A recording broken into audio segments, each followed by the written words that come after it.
This is the Thoughtful Travel Podcast. I'm your host, Amanda Kendall of the notaballerina.com travel blog. Every episode I'll share travel tales from several fellow travel lovers, and together we hope to entertain and inspire you, remind you of some of your own great travel experiences, and encourage you to hit the road again soon.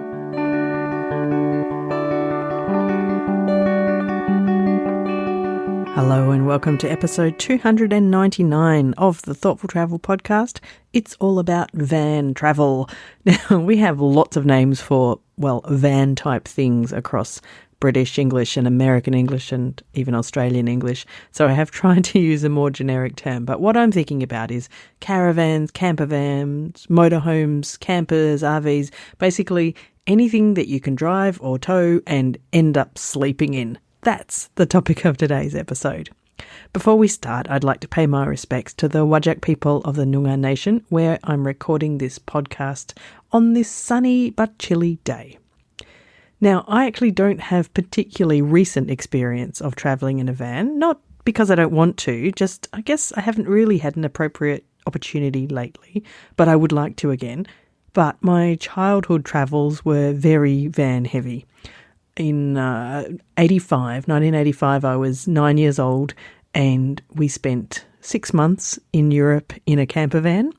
It was a white camper van with the brown and blue stripes. I remember it like probably almost better than I remember my childhood home. And then a few years after that, I was an early teen and we spent 2 months campervanning around Australia. Not entirely around because it was the wet season, so we actually went from Perth across the bottom and up the east coast and then back again, following a slightly different route for part of it because we couldn't at that time do the lap, as we call it. All of this with my parents and my sister. So it was amazing. I loved so much about it. I love the caravan park life, where you would meet up with lots of other fellow travellers, especially other families. I think in those days when we were young, my sister and I were like 9 and 7 when we were in Europe, and we'd often get chatting to other family travellers with kids of similar ages. It was just, such a great life. Pros and cons of all of it. I suppose a con would be often that the caravan parks would be quite far outside, like on the outskirts of the cities. But, not so bad. We'd use public transport to get into the cities and go sightseeing. One thing I did love about van life, campervanning, was we were then almost always self-catering. And especially on that Europe trip, this meant seeing inside lots of European supermarkets. I still have fabulous memories from this. For example, the time that my father was trying to get us some honey in a French supermarket. I can't imagine exactly where, but I can imagine him doing this, and he was buzzing like a bee to try to explain that what it was that we were after. Actually, putting this episode together, I have to say, has made me extra keen to have a van trip of some sort again soon, and to give this experience to my son who hasn't had this. So perhaps I need to plan something soon. Watch this space. Anyway, in this episode, I have 3 guests who have had various campervan, caravan, van-based experiences around the world.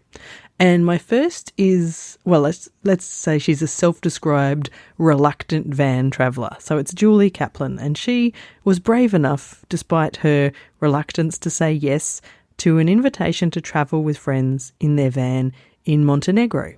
I would like to begin this story by saying that I am not a naturey, outdoorsy aficionado. I don't have that much experience being one with nature. I tend to flock towards cities or towns, and I was in Montenegro, and I had two or three friends that I had met actually a few countries ago in Luxembourg, who were driving their van there, and they ended up driving their van all the way to Montenegro, and they had sent me a message saying, "Hey, Julie, you had mentioned you were going to visit the Balkans.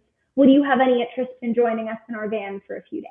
When I first read that message, my heart jumped to my throat because this is not a style of travel that I had ever done before, but I said yes, and we went to the north of Montenegro. I believe I took a bus to get there, and I met my buddies who had their van, and they had designed it. One of the two, Sebastian, He was from Germany, and he had built and designed this van himself. I did not realize that it didn't have a bathroom. And when I when I had asked him how do you use the restroom, he tossed me a roll of toilet paper, and then pointed to nature. So that was my initial, oh no, oh my goodness, what did I get myself into? But it was really, really cool and very much a different type of travel than I'm used to, because we had driven around the north of Montenegro is full of nature. So we had ultimately gone on a hike to I believe the tallest mountain in Montenegro, which was really, really cool because I'm not the biggest hiker in the world.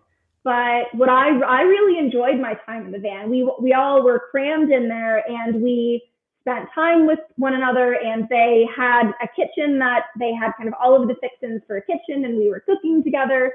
And I also didn't realize the community that can come with the van life, because they overnight would park at a campground, which is something I was not familiar with. And there are lots of people who are living the same lifestyle with them.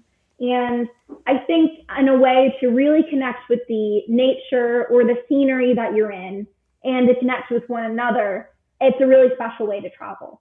I do think that the friends that I was with interacted a little bit less with locals than I'm used to in traveling, because they spent time with other people in the kind of living the van life. So I think that was something that I didn't quite expect. But I don't know if I have a long future I don't know what the verb is, in vanning, in driving, and whatever it is. Vanning. I don't know.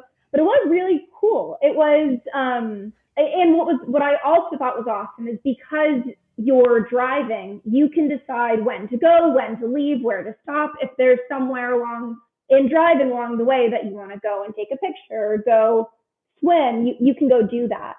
And I'm really used to traveling via bus or by train, or by shared transport generally. And that doesn't quite give you the flexibility that a van does. So I know that was a hodgepodge of my takeaways. No, that's brilliant. But I really did. I thought it was really cool. And I think if I were to be, I don't think I'll ever have my own van. But if I get invited to spend time in somebody else's van, I could be convinced. That sounds good. So it was not a disaster. It was enlightening, but not converting. Not converting. I think I just like indoor plumbing a little too much. So van life probably isn't for everyone, but like Julie did, I think it's important that everyone gives it a go. And there is kind of a time and a place where it's sometimes the most appropriate way to travel. So encourage anyone who hasn't tried it to at least try it once. Now, my second guest today is Staci Mellman, and I asked Staci to describe one of her favourite travel experiences, and it turned out to be a van life kind of story. The travel story that really comes to my mind is one of the best travel experiences that I had. And it was actually in your neck of the woods. When my husband and I were living in Australia, pre-kids, of course, we decided to spend the last 3 weeks of our life in Australia in a camper van in Western Australia. Oh, no way. Fabulous. We started in Perth, and we drove all the way up to Kirinjiri National Park, then over to Exmouth, and then down the coast back to Perth. And I don't think I have ever had an experience like that, where you're driving in the middle of nowhere and it's getting dark and there's no lights on the road, and you just pull off to the side of the road and lock up your camper van and go to sleep for the night and then keep going in the morning. And it felt so peacefully alone. You know, like you could see how somebody might feel vulnerable or scary, but it just didn't feel that way. It just felt like one with every the flat surface of the land of Australia around me. And I felt that like it really connected us more as a couple, as well as gave us a really once in a lifetime experience to be able to do something like that. I mean, that for me is one of the best experiences that will live in my heart for, forever. I love that story. I mean, Carragini is, between here and Carragini, it is just beautiful. It is empty and red and full of nothingness, but it's very beautiful nothingness. And then coming down that coast is just an absolutely divine part of the world. And not that many people get to see it because it is really far from everywhere.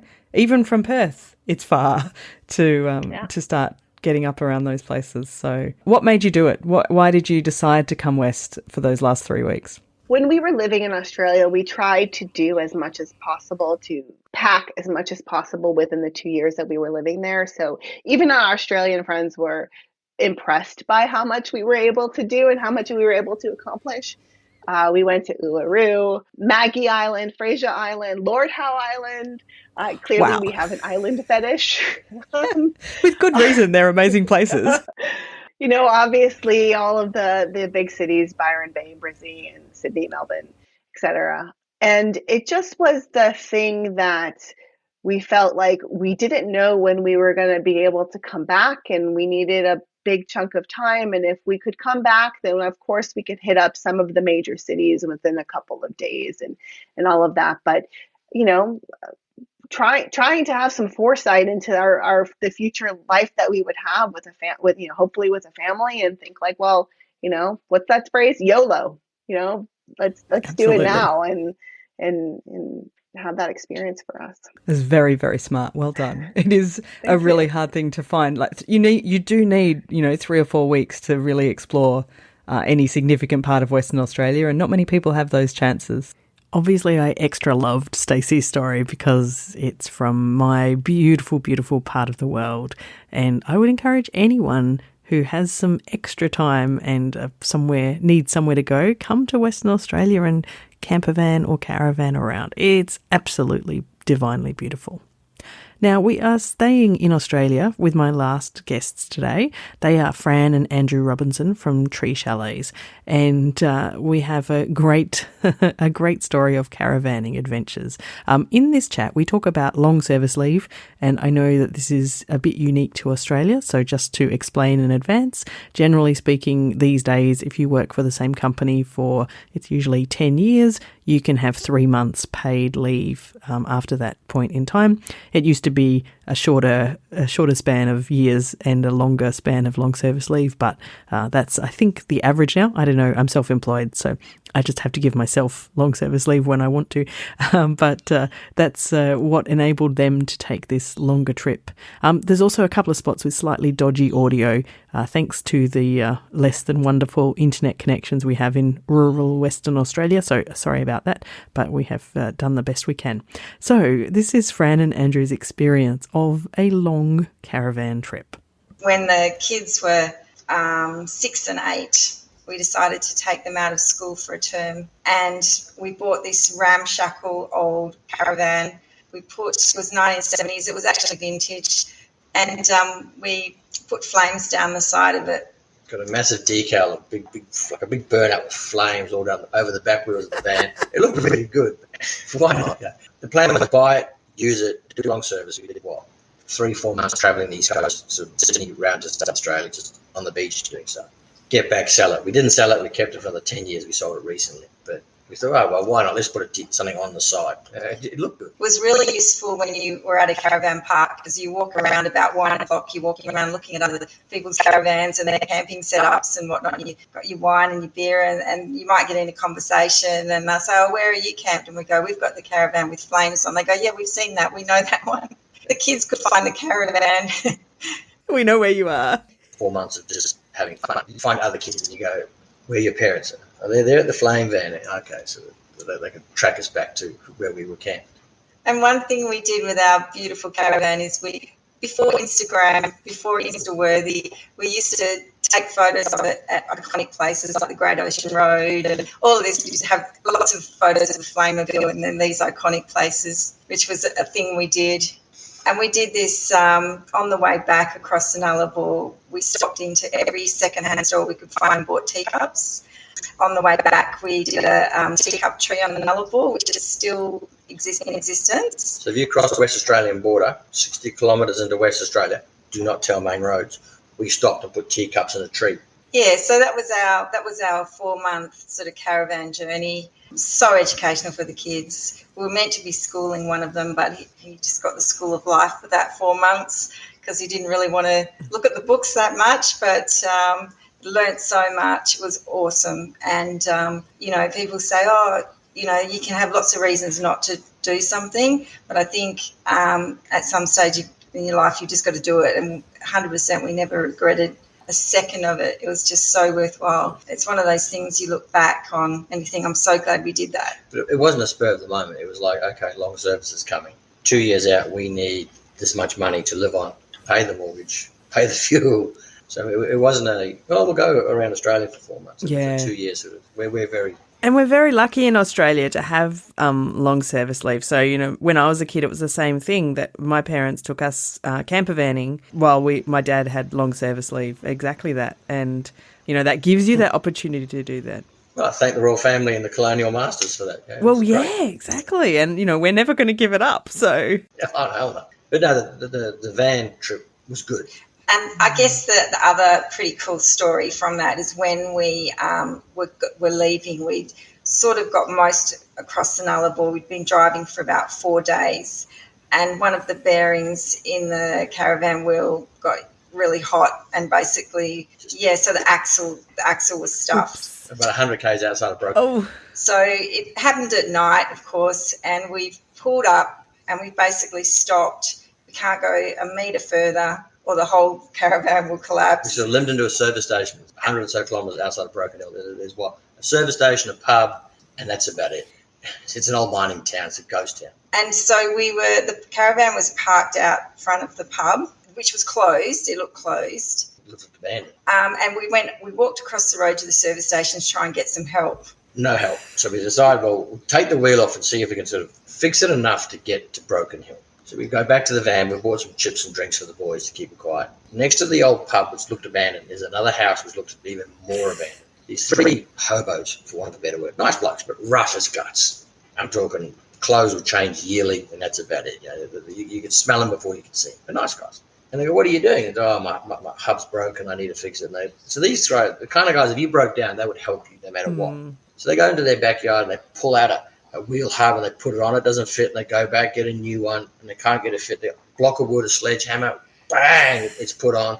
We get to go, while this is all going on, I'm trying to get it on. Fran's talking to one of them, just chatting about the pub, and he goes, he's not happy. And she goes, why? A publican died about 2 weeks ago, and his wake is tomorrow. And you go, it's sad he's died. He goes, no, it's worse than that. He goes, I got banned for a year for starting a fight, and my year was up tomorrow. He hadn't been to the pub for a year, and the publican up and died on. And the publican died because a few weeks before that, he was walking around checking the premises and he got bitten by a snake. And they didn't find him till the next day. So our caravan's parked out in front of this old pub where the guy died. Everyone is arriving for the wake. The next day. We've blocked off the whole front section. And this one bloke's whinging because he hasn't been in the pub for a year because he got banned and the bastard died on him. He was more upset that the guy died and he couldn't go to the pub. It was just... Oh, that's so outback Australia, Hill. Isn't it? Yeah. Bush mechanic. Love them. Otherwise, we would have had to get a tow truck to come from Yes, which would have been... We would have got there, but it was just... That was a long day, wasn't it? Yeah. And it was one of those days, it was about 35 degrees and you're laying on bitumen trying to fix a wheel. There was and these guys said, we'll get a block, we'll get a sledgehammer. You're like, what? But it worked. And it worked, yes. That's fabulous. That's all you need, isn't it? Lovely people. Yeah. I love that about caravan camping life, the different people that you meet. It's a unique way to travel, I think. I still have amazing childhood memories of the kinds of people we met in caravan parks or who helped us along the way. It's a really special way to travel, I think. Especially if you've got kids. Cause our eldest, we went to Juraldaree where Ned Kelly went and took over the town, and as the story is, he did Ned Kelly at school the next year. Nailed it. Like the only A he ever got, and it's probably the only one he ever gets. Okay? But he A'd that one because the real life experience. He knew that story backwards and forwards, and that came from having a holiday. And we only went there just because it's close enough. We could go and land for a few hundred k's, but he learned from it. I know my sister and I had spectacular geography knowledge after our months and months in campervan life, so I can completely understand this. I'm glad we didn't have the breakdown experience that Fran and Andrew did, though, although it makes for a pretty good story after the fact. So that is it for the van travel stories for episode 299. I hope you've enjoyed them as much as I've enjoyed putting them together. A big thanks to my guests. We started off with Julie Kaplan, and you can find out more about Julie at juliekaplan.com. Also thanks to Staci Mellman. She's the Senior VP at Brand USA, and you can find out more about that at thebrandusa.com. And lastly, I chatted with Fran and Andrew Robinson, who run Tree Chalets, some luxury eco accommodation near Busselton down here in Western Australia. Find out more at treechalets.com.au. Of course, come and tell us your van stories or your van life ideas at the Facebook group or the LinkedIn group for Thoughtful Travellers. Just search for Thoughtful Travellers in both of those platforms and you should find us. And of course, there'll be links to all of this in the show notes. For this episode, the show notes are at notaballerina.com/299, and I've been digging out pictures of my childhood camper vans to put in there too. As always, thank you so much for listening.